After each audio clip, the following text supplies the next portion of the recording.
As graduates of the class of 2025 celebrate their accomplishments, we are highlighting siblings who are embarking on their next journeys earlier than most. Erin Burnett sat down with them to learn more about their accomplishments in tonight's 12 Inspires. Zaria Hanchel.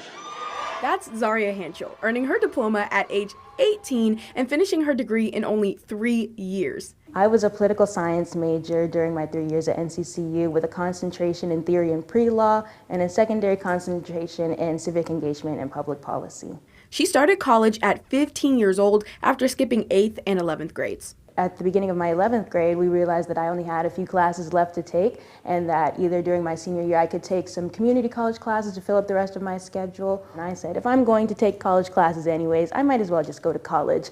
At NCCU, Zaria was on a full ride scholarship. Of course, they kind of saw me as their younger sister. They almost took on a more protective stance for me. I didn't tell everyone how old I was that I came into contact with, but a good bit of people knew.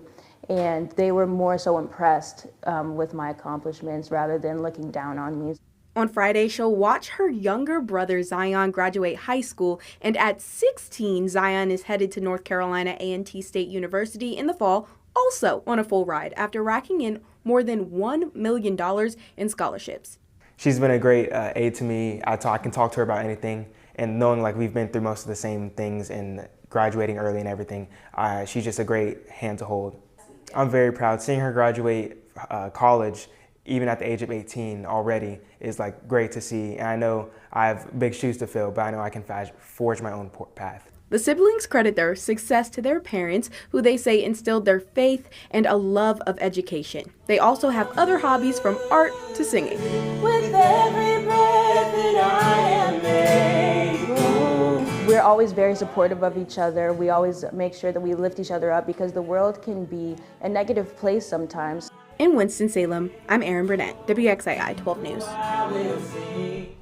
Congrats to both. Zaria is headed to law school at Elon University with dreams of becoming a judge, and Zion wants to be a pediatrician.